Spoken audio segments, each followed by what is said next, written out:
you saying meathead in German? Karnikopf?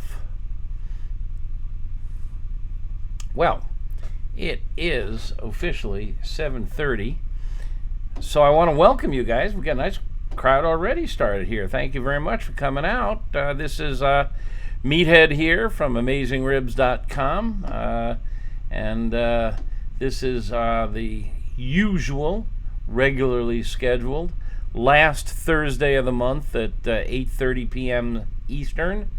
I like to call Fireside Chat. And I want to thank you for swinging by. I typically like to start off with a theme, talk about a particular topic for 5 or 10 minutes, and then launch into questions and answers, and doesn't have to be on the theme. Tonight's theme's seafood, and then I can take your questions on anything, whether it's seafood, ribs, brisket.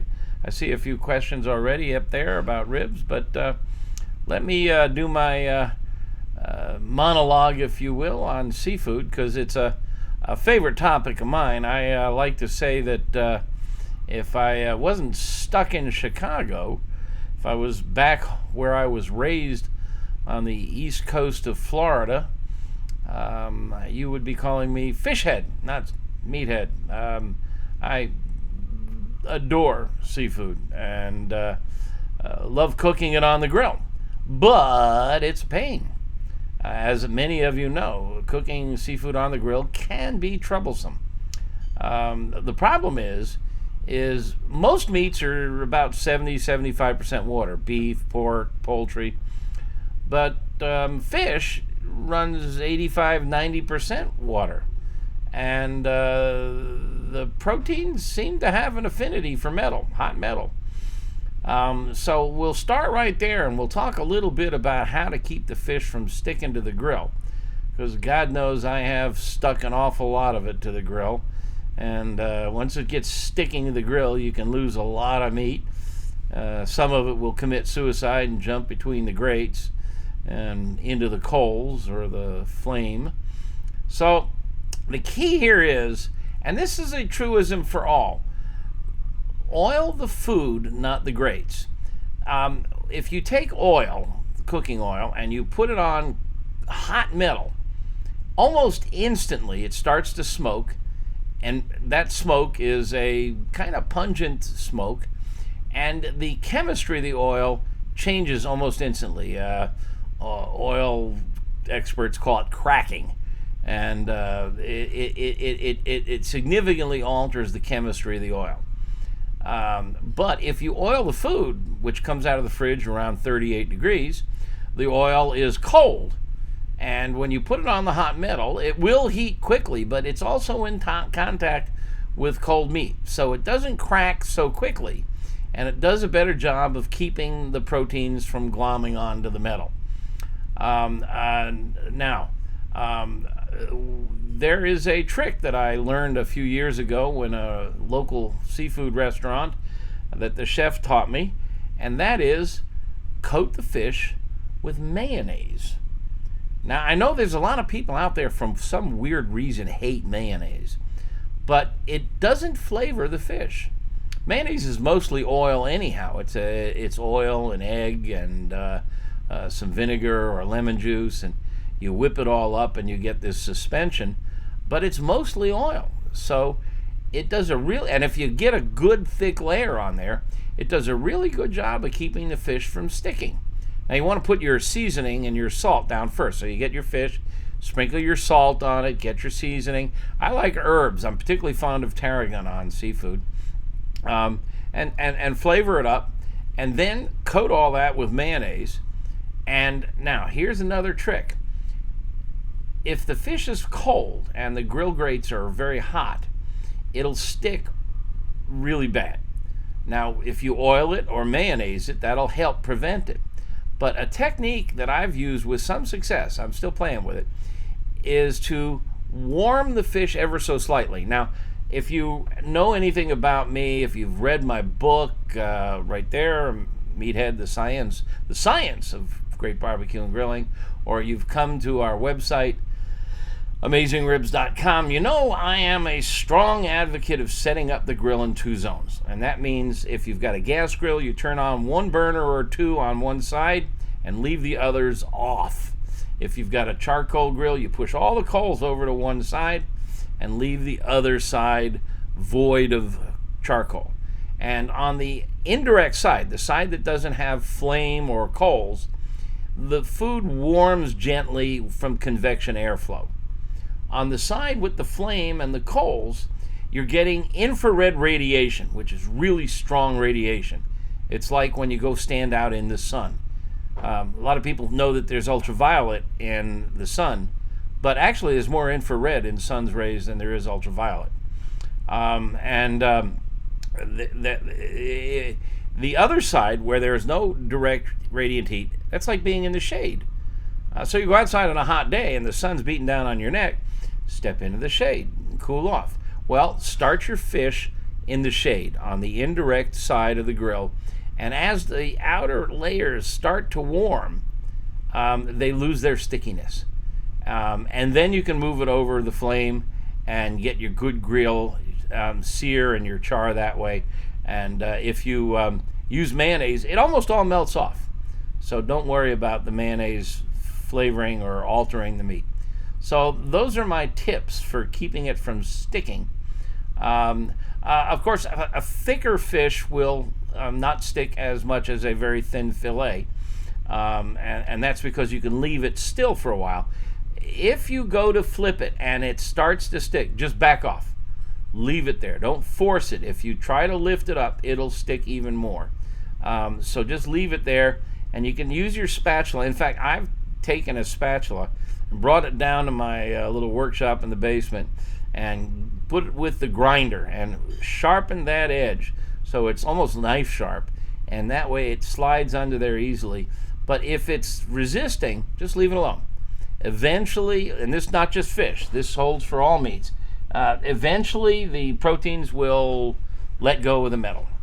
So give it a chance, let it go, and then try not. Now, I'm a big fan, you've heard me talk about steaks and other things, flipping it frequently, and the reason for that is that energy, that infrared energy, if you flip it, it comes off into the atmosphere rather than pushing down to the center of the meat and overcooking the meat. Fish you can't flip like I want you to do with most other meats. You better just leave it sit, cook one side, get that spatula under there and flip. Now there's something else, doggone it, I forgot to bring it in with me, but there's a gizmo out there called Grill Grates. That's their name. I know it sounds generic, but it's one word, Grill Grate, Grate, and you can Google them. And it's an aluminum cooking surface, grate. It's got rails on it, but in between the rail, they sell a spatula that comes with it that goes in between the rails below the food, so you can actually get your spatula, because it's kind of like fingers, get it below the food and then lift it, and that's really great for seafood. I really love Grill Grates for seafood. Okay, now fish is not the only kind of seafood. I've been playing a little bit with octopus. I just played octopus, and of course there's a variety of cephalopods out there, and they're mostly connective tissue, and they can be very tough. And if you like calamari, squid, which is also like octopus, you know that if you overcook it, it turns to rubber bands instantly. And one of the techniques I've been playing with is sous videing my octopus. And I'm not going to go into great detail on sous vide and how it works and everything. I know there's a few of you out there that don't know what sous vide is or how it works. But it's a cooking technique that involves putting the food in a zipper bag, submerging it in water so it pushes all the air out, and then putting a little heating element into a pot with that water, setting the temperature for the exact target temperature you want, and walk away. and you can't overcook because it can't go beyond that temperature, and you can leave it in there for hours. And it's a great technique. I have written about it at length on our website, and I've also published a little ebook called Sous Vide Q, that is sous vide and barbecue or grilling made easy, and it's on Amazon for $3.99. And there's a link. You'll see this scroll on the bottom. A link will come by with the address of that if you want to learn more about this marvelous technique that is wonderful for octopus and squid and other really tough cuts of meat. So, and then after they come out of the sous vide, you go on the grill with them or in the smoker. But for octopus, they go on the grill and you get a little light char on them. And they get a little crispy on the outside, but they're very tender in the center. But beware, you'll lose half its weight in the cooking process in the sous vide. There's a lot of water comes out. Okay. Let's see. Scallops. I have not had a great deal of luck cooking them right on grill grates. They're small and they tend to slip through, and what makes scallops wonderful is when you get a good dark sear all over. And because they're fairly thin and you don't cook them very hard, they go on and off very quickly. The standard practice for scallops is you sear them in a scorching hot pan. And for that, I'll just take a cast iron pan and put some oil in the pan and put that pan on the grill until the oil gets very close to smoking, a little wisp of smoke, and then in go the scallops, and they just sit there on one side until they're dark golden. Now, if they're really thick, you can flip them and sear them on the other side, but usually one side is all you need. And if you can get a griddle, which is a large flat platen that does a pretty good job of scallops. And those grill grates that I mentioned, the back side of them is flat and there are holes in them, so smoke can come up, and they work really nice there.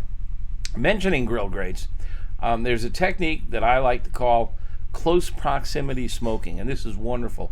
I have a video of this on our YouTube channel, and it's also in an article on our website. But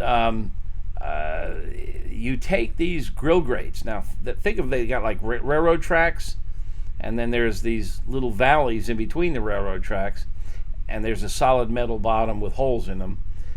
You throw sawdust or wood pellets or little chips of wood in between the railroad tracks, and they start to smoke. And when you put the fish down on top of them, of course, fish cooks pretty quickly.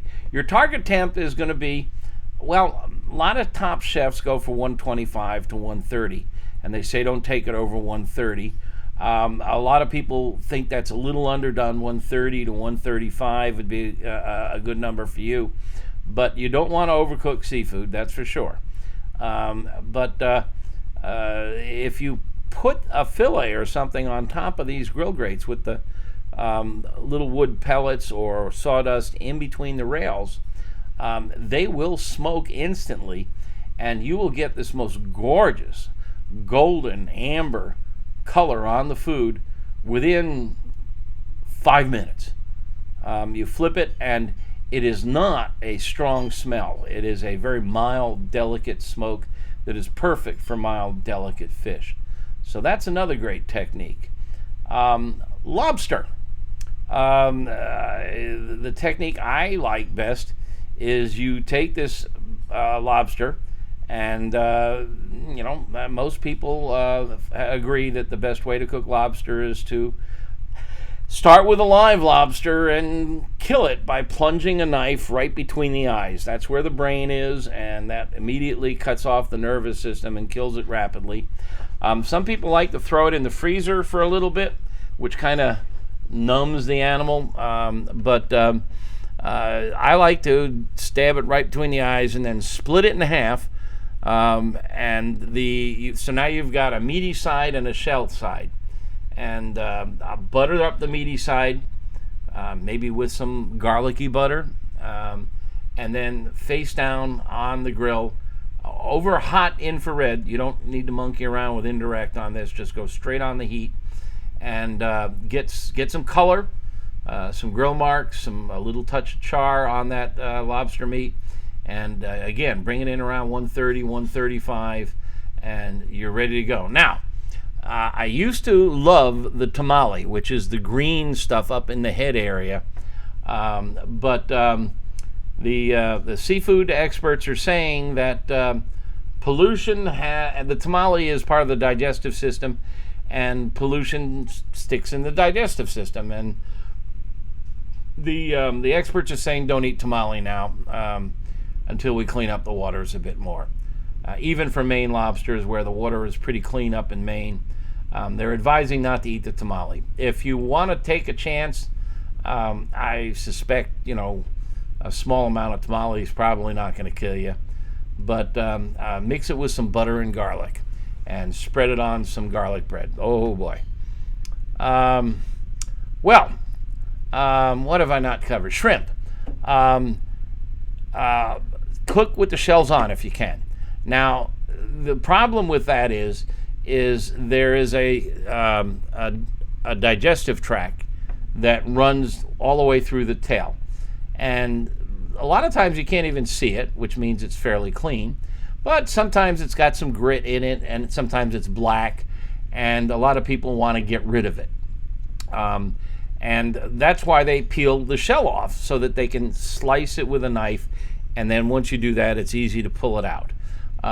But you can leave the shell on, and with a scissor, you run down the back of the shell, and you split open the shell. Leave the shell on.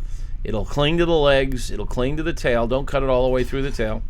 And you can then reach in with a sharp knife and grab that vein, the digestive system, and just lift it out and discard it.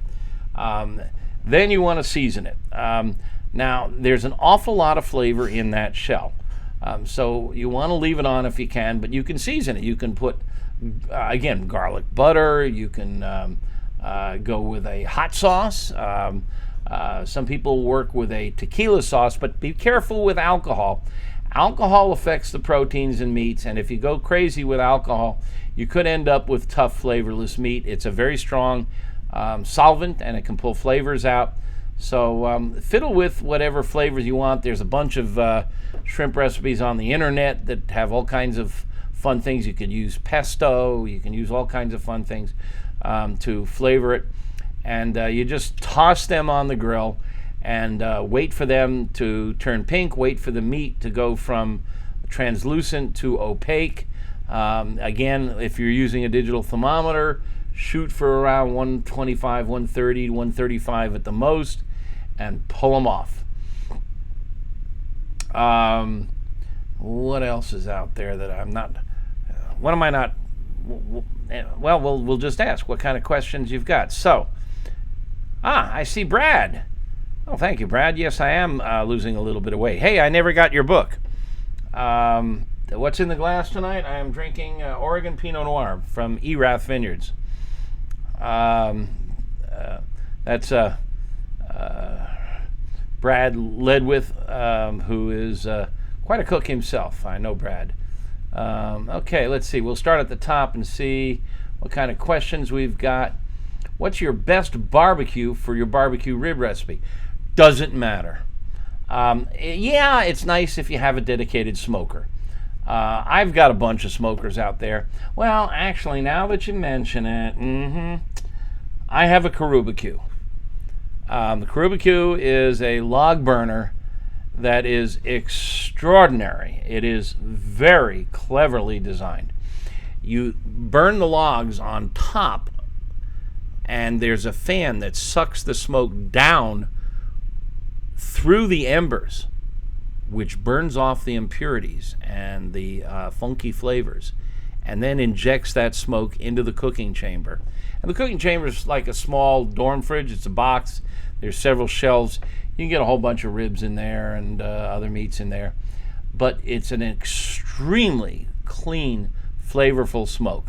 The problem with it is you really need to babysit it. You got to sit there, read a book, drink a beer, and every 15, 20 minutes give it another log. But That is, and they're not cheap.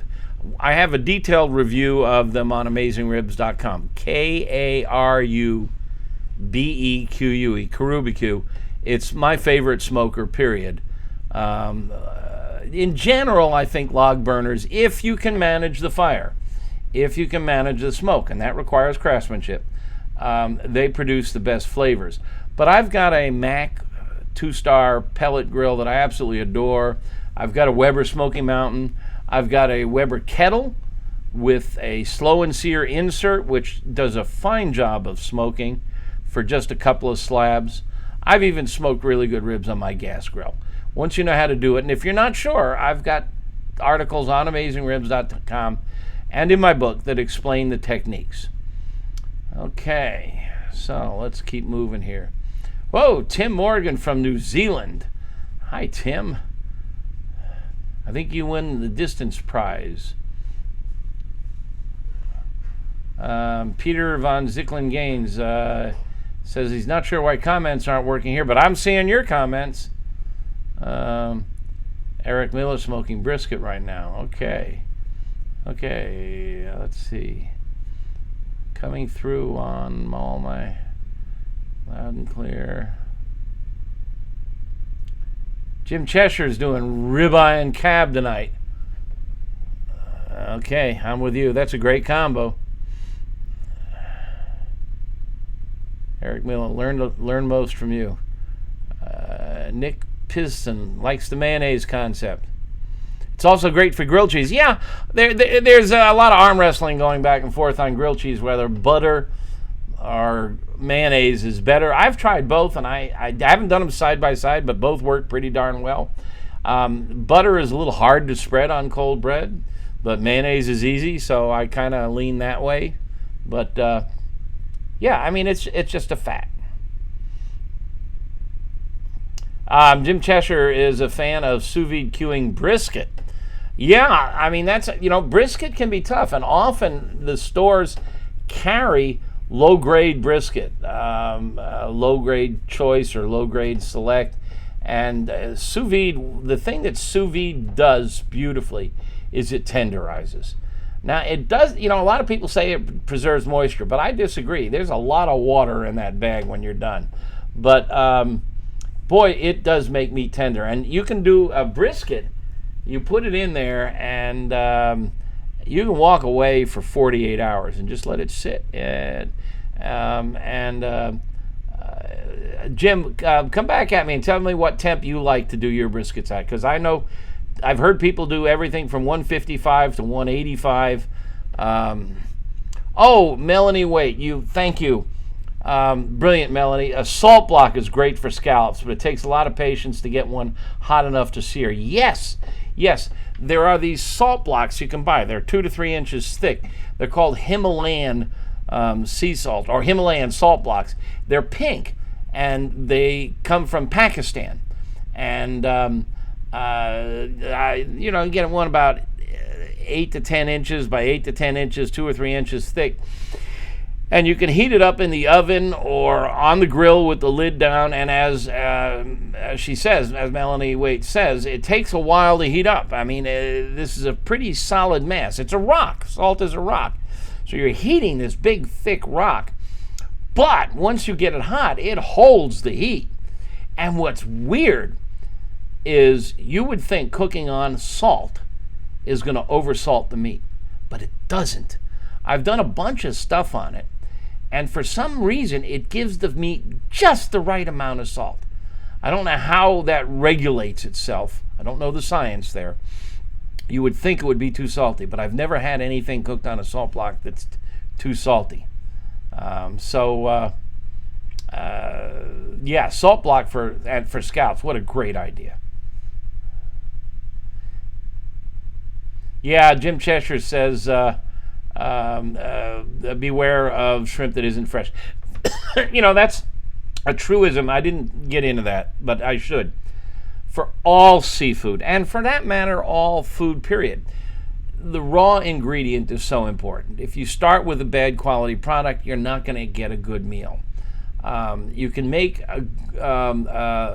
a bad meal from good product, but you can't make a good meal from bad product. So get good quality seafood. Now, Jim hints at this, but he mentions, what do I think of flash frozen?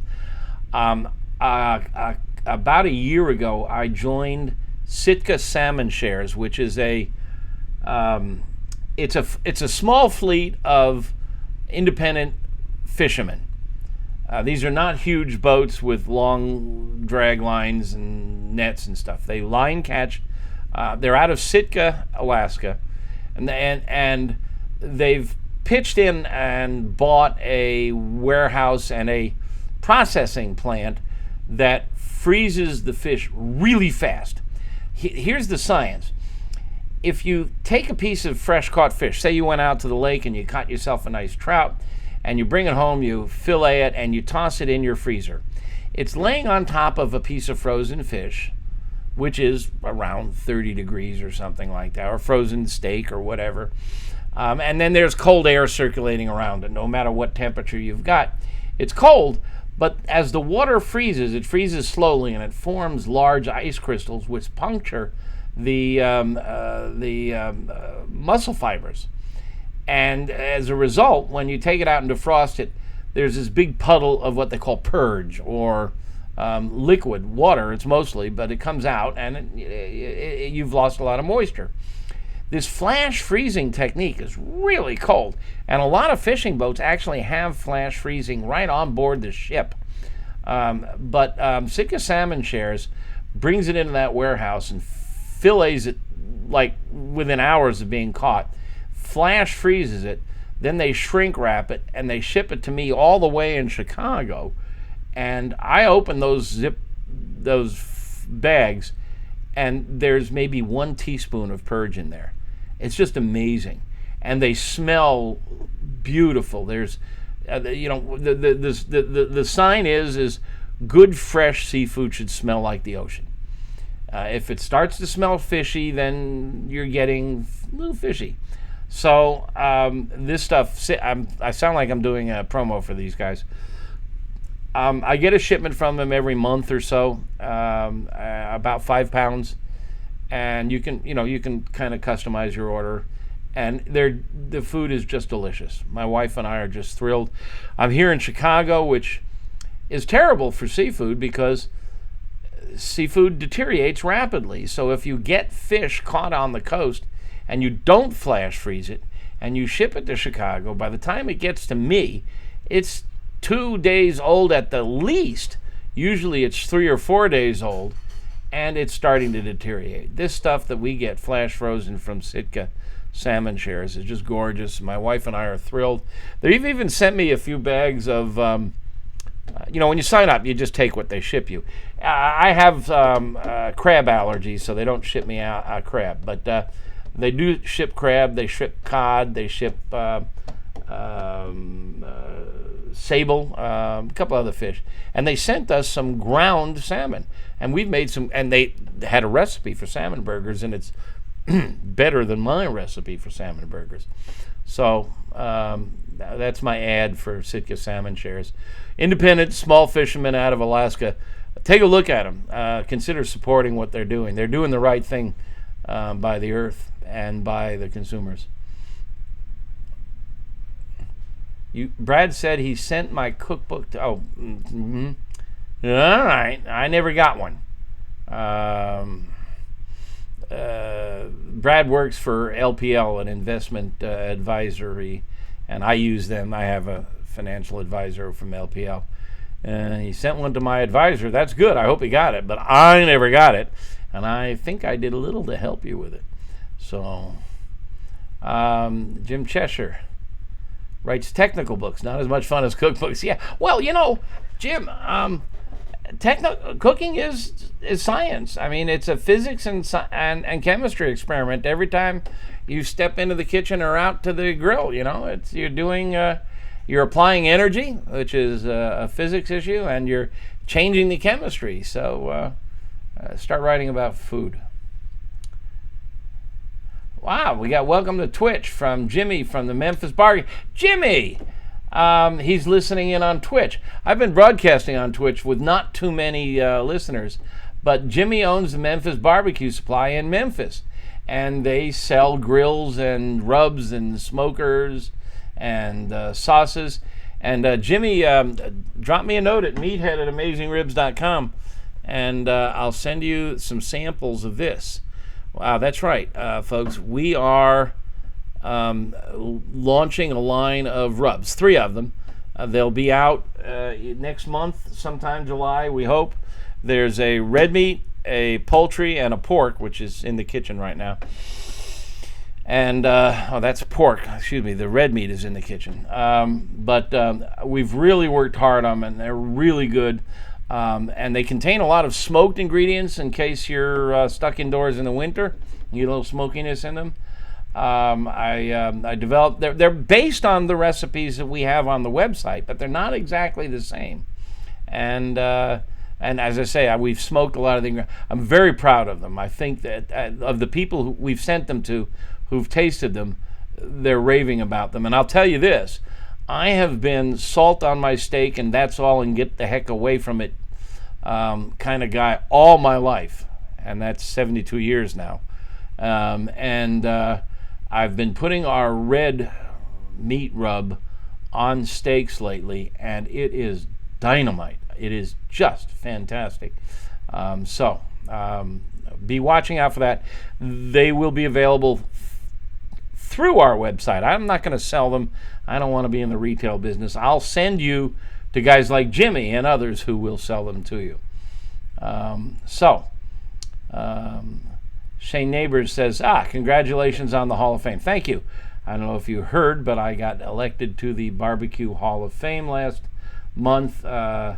It's quite an honor. There are only 25 living members, and the others who were elected this year include, now catch this, if you know anything about barbecue, Ollie Gates from Gates Barbecue in Kansas City, one of the twin pillars of barbecue in Kansas City. Lots of great barbecue joints in Kansas City, but if you go back, the 2 great barbecue joints, Gates is one of them, and the other is Arthur Bryant's, and he's going in this year with me also. So I'm going in with Ollie Gates and Arthur Bryant. Also, Rodney Scott, who is the pillar of barbecue in Charleston, South Carolina, and somebody you've probably never heard of, Lytle Bridges Cabanis, who is a woman who ran a barbecue joint for many, many years in North Carolina, Shelby, North Carolina, and her daughter took over, and I think her daughter's daughter is now running it. So it's a barbecue restaurant that was run by a woman and is still being run by women for many, many years in Shelby, North Carolina. So it's a august induction class. And since they didn't have one last year, they're inducting last year's people with us, and that includes, among others, Aaron Franklin and Desiree Robinson, and it's just a really, it's going to be a blast. September 18th at the Kansas City Royal, the induction ceremony. There's not enough beer in Kansas City to take care of that party. Okay. Yeah, Jim's pointing out that his sous vide brisket, there's no stall, it's fork tender always. No, it's a great technique for brisket.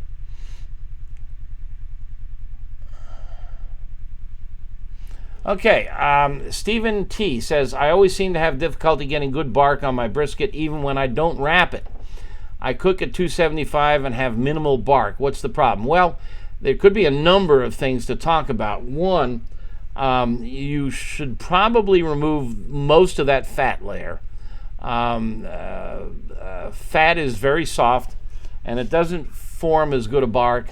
Number 2, a little bit, but not a lot of sugar in your rub, not a lot. Number 3, 275 is a good temperature.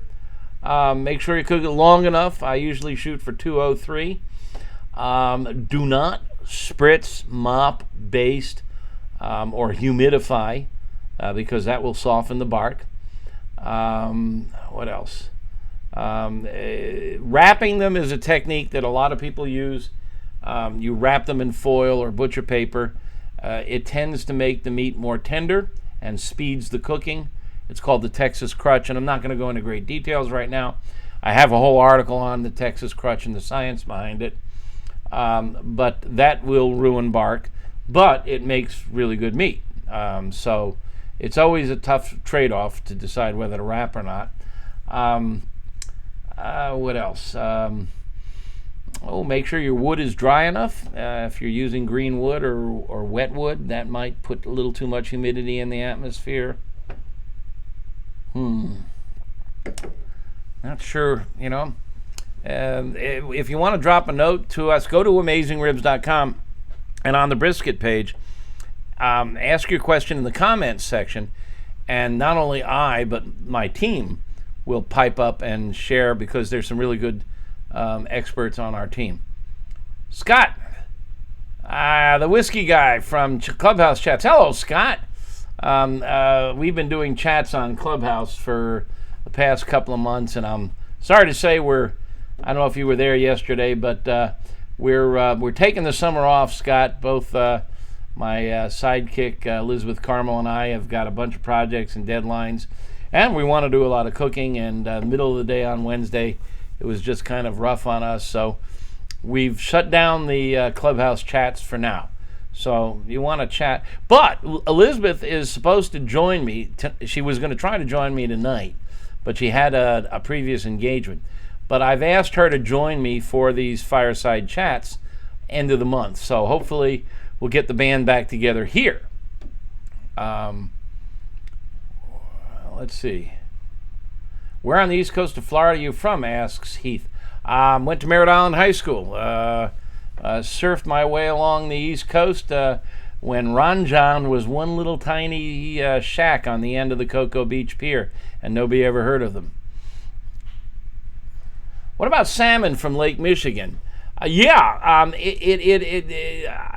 is, texturally different. It's a different color. It's a paler colored fish, but it's really a good fish, and I just treat it like other salmon. Now, a technique I like for salmon, I learned this in Portland a few years ago. My wife and I went up there on a little mini vacation, and we stumbled into a street festival, and a guy had this big griddle, like 6 feet long, and he was searing fresh Pacific salmon, and he'd start with the flesh side down, and he'd get a nice golden color to it, flip it over, get the skin kind of crispy, and then he plated it on top of a big green salad. So it was hot salmon on a cold salad, and there was a little grated Parmesan underneath the fish, and it was just a mixed greens, and I don't know, maybe had some tomato, I forget the details. But the combination was just great, and we do this a lot. I have a Lodge cast iron griddle. That's about 18 inches long, 8 inches wide. It's got a lip to hold the fat in, the oil in, and I'll put that on my gas grill and get that griddle scorching hot. Pour, 3, 4, 5 tablespoons of oil, spread it out with my spatula so every surface is covered, and then take my salmon face down, just like the guy in Oregon did, sear it until it's beautifully colored, flip it over, start to crisp the skin, and I really like the skin crispy. My wife doesn't, but I watch the temperature of the meat. For me, 125 to 130 in the thickest part, and off it comes, and then I put it on top of a salad, and it's just delightful. And served with Caesar salad dressing, which has fish in it. Paul Drouard, ask you if I know a standalone infrared burner. Oh, that's a good question. Yeah, I hear where you're coming from. No, I don't know of one, but there must be one out there somewhere. Try the restaurant supply stores. These infrared burners, they look like honeycombs. They're ceramic, and they have little tiny honeycombs in them. And each of those honeycombs becomes a gas jet. And you can get 1,000 degrees heat out of them. I have a gas grill with one, and I can cook a steak on there, and you can't tell if it was gas grill or charcoal. They're fantastic because it's the heat the temperature, the infrared, that makes a steak sear and the flavor. And that's why I love charcoal for doing steaks, because it produces far more infrared than your standard garden variety gas grill. Now, the Napoleon 500, I think, has an infrared burner on one of the side shelves. So it's like the side burner. So it doesn't occupy any space within the regular grilling area, which is nice. And you can also turn it down and use it just to warm sauces or make your vegetables in. But you can crank it up and sear on it, and it's fantastic. So, now I wonder if you contact Napoleon, now they're out of Canada, and see if they will sell you one of those burners as a spare part. Then you got to assemble it, and you got to bring the gas supply into it, and if you don't do it right, you explode and burn down your house. I don't know if there is one, and you might come to AmazingRibs.com and ask that question in the maybe in the Napoleon 500 page, since they have one.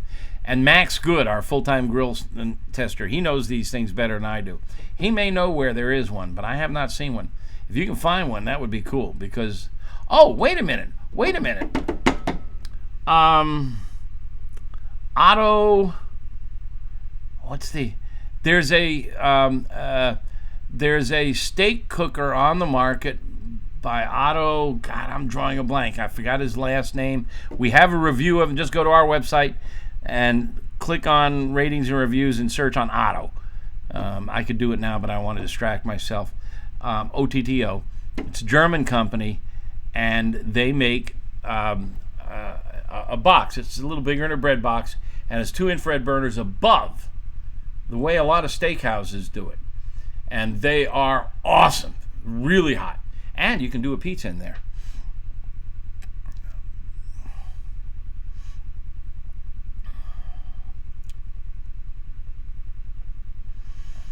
Do I smoke and then dehydrate peppers? Yeah. I make my own chipotle every year.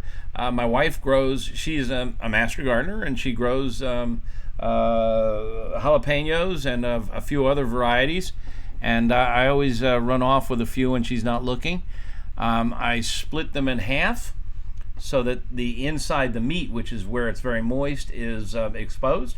And I put them in my smoker at the lowest possible temperature, down around 200 or so. I use my pellet smoker for this because it takes a while to dry them out, and you got to keep an eye on them. You want them dry, but you don't want them cooked so that they're dark and there's a borderline that you cross.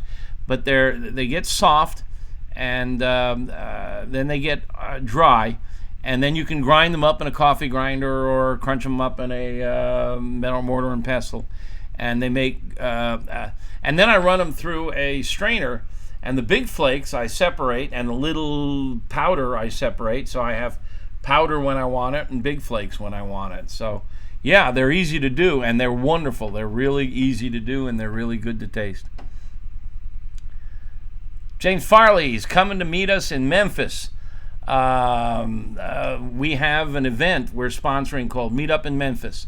It's March 18 through 20, and it sounds like Jim's coming. I look forward to seeing you there, Jim.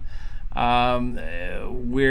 have a whole variety of activities, seminars, parties, tastings, and more.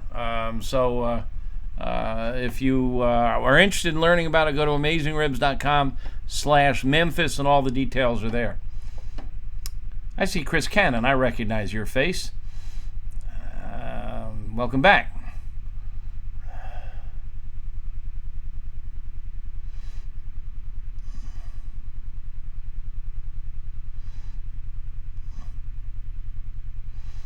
Oh, Brad is sipping a 1921 Reposado.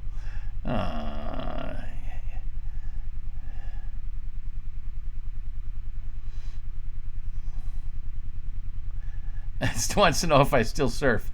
God, I wish. Went to Hawaii a couple of years ago and sat on the beach and watched them on Pipeline and reminisced about my youth. But no, haven't surfed in 40 years or so. I loved it. I used to be an avid surfer on Cocoa Beach.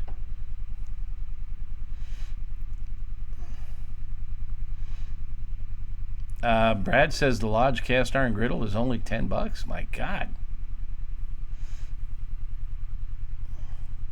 So brown sugar, salt, dry brine is not necessary for salmon, or is that method only for hot smoking? Oh, the hot smoking is different than grilling and griddling. You want to season it, and you might put a little sugar on there. Sugar helps with the browning. It also salmon takes to sugar reasonably well. Generally, I'm one of these purists who says you got a nice piece of fish, get out of the way. Just cook it. Don't monkey with it too much. I'm a big fan of tarragon with seafood. But yeah, get a little salt on there. Not as much as you would put on beef or pork. There is a little residual salt in the meat. Get a little salt on there because it amplifies flavor and helps the proteins hold on to moisture. A little sugar will help with browning, and it does amplify flavor a little bit too. And then maybe some tarragon or some other seasonings. This poultry rub actually works really well on seafood. Charles Dykeman says, honestly, Lodge does the job, but there are better pans. I was referring to the griddle, not the pans. Yes, I'm aware of some of the other new pan makers, and there are some beautiful ones, and I have some. And there is a whole line of people making very expensive cast iron, but Lodge works just fine. I mean, frankly, I got to tell you, aside from my griddle, I am disengaging from my cast iron pans. I am not as fond of them as I once was. For a variety of reasons. They just require too much care. I got a wife and dogs I got to care for, you know. I don't need to have to worry about my pans and, oh my God, you know, I got to quick clean them after dinner. I can't let them sit around and I can't soak them in water, and I can't use this on it, and I can't do that with it. And, it's got a little bit of rust on there. What am I going to do now? And there's a new breed of ceramic coatings. My favorite is the green pan. Oh shit, I forget. Go to my website and look up frying pans. In fact, go to my website and look at my recipe for omelet. I know it's a grilling site, but I do omelets every now and then. Go watch my video of me cooking an omelet in this ceramic pan. It is as slippery as a ski slope, and they require little or no care. They retain heat beautifully. There's none of the fussing and fighting, and I just am in love with them. And for an omelet pan, there is nothing like it. Go watch the video and look at my because there's a secret ingredient to the omelets that I've discovered. And if you like omelets, you're going to start drooling the minute you see this video. And this pan, I forget the name of it, but I link to it there. They're phenomenal. I'm not using cast iron much at all anymore.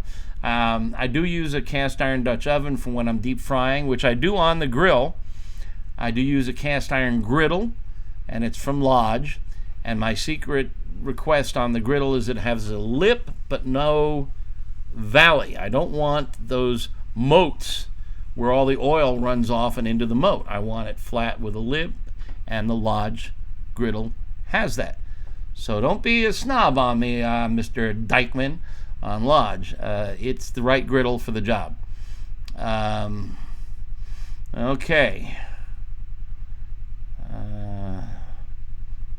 Let's see. John Molesworth said he's coming to Memphis. That's great. We got two of you here. Kevin Holmes Liddell says carbon steel is better than cast iron in virtually every way. You may be right. I have a carbon steel wok that I'm very fond of. But again, it requires all this nurturing and care. Go look at these new ceramics. They're amazing.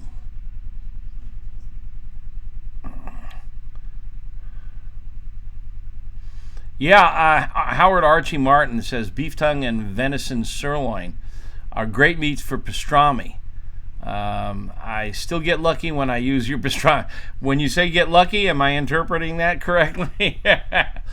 My pastrami recipe, which has been copied and imitated all over. I think I was one, if not the first, one of the very first to publish a pastrami recipe on the internet, and it's just awesome. It may be the best thing on the website.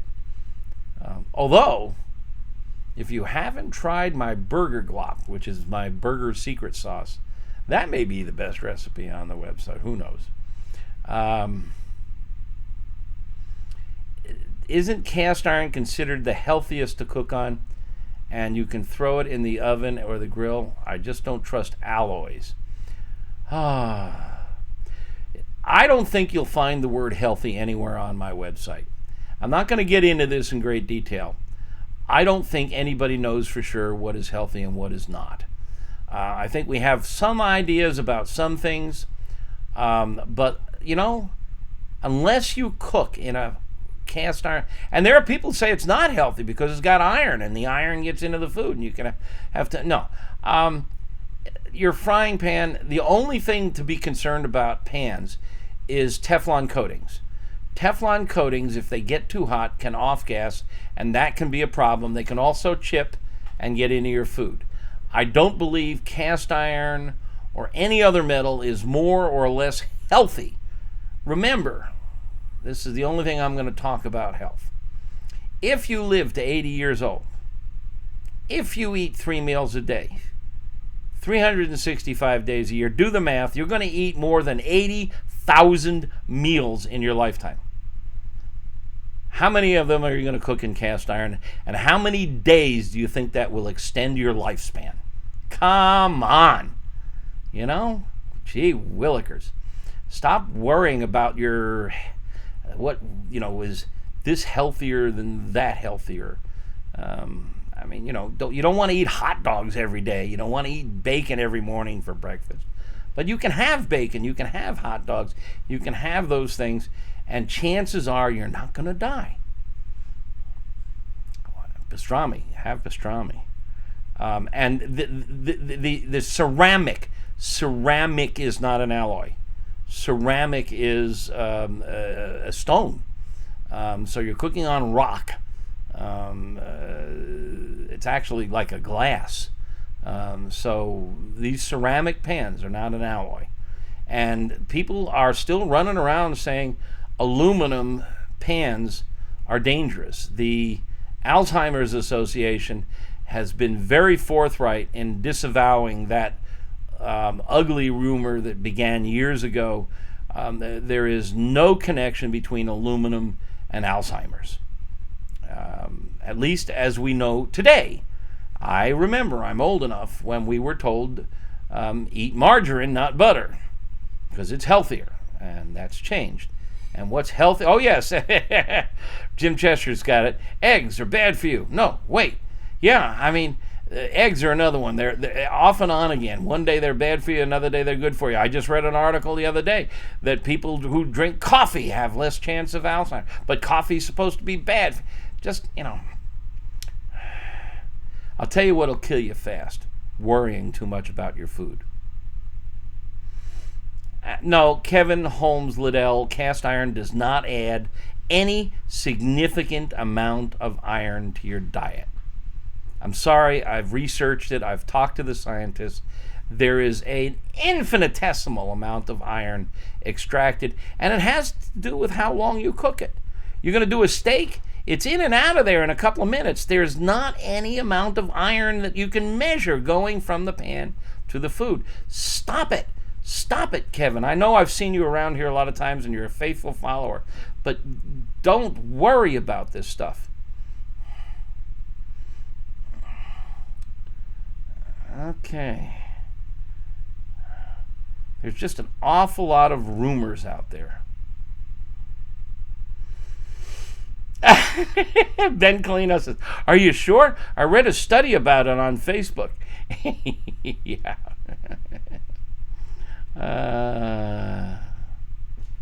Yeah, I mean, really, let's get down to it. Tony G is right there. He doesn't even want to go into what some say about putting smoke and char onto your food. There is a much greater likelihood that the smoke that we put on our food can harm us than anything in your frying pans or whatever. You don't eat barbecue every day, so don't worry about it.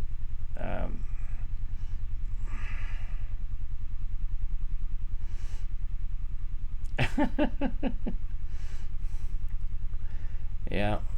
Okay, so I've gotten to the bottom of the comments and questions here, and it's 8:30. We started at 7:30. Normally I go an hour and a half, but I am boarding an airplane tomorrow morning early, and my wife and I are taking our first vacation in about 5 years. And we're heading to our old stomping grounds where my wife got her PhD at Cornell, and I did some teaching up there, and we're going to Ithaca, New York for a few days to visit some old friends. If you're from Ithaca and you hang out at their marvelous farmers market, we're going to poke our heads in there on Saturday morning, along with my good friend Mike Turbach. If you know Ithaca and you remember Turbach's restaurant, it was a landmark and a wonderful place, and the Ithaca Farmers Market is just marvelous. So we're going to spend a few days in a rented house with some friends, and they've already informed me we're arriving on Friday and I'm cooking Friday night. Who'd have thunk it? But it should be a lot of fun, and if you've never visited the Finger Lakes, please do. The wines are lovely, probably carcinogenic. The food is marvelous, probably carcinogenic. But it's just a beautiful part of the country. We'll take a couple more questions. Oh, Howard Archie Martin says, enjoy some chicken. It's an inside joke. But there was a food science. Cornell has a famous food science department, and I did some work years ago in collaboration with Dr. Lawless from the food science department, and one of the poultry scientists at Cornell came up with a recipe years ago called Cornell Chicken. And it is extremely popular in Western New York, and its fame has traveled around the country. Google it. But we've got the recipe on AmazingRibs.com. I've modernized it a little bit, but every volunteer fire department has Cornell Chicken cookouts. All the state fairs and the county fairs serve Cornell Chicken. It's just a lot of fun, and it's a great recipe. What am I cooking? We're probably just going to do some steaks. I don't know what I've got to cook on. The house we're renting, I believe. No, Kevin, I've read that too. I don't believe it was invented at Penn State. I've heard that from others. I think, Kevin, you have got yet another misconception.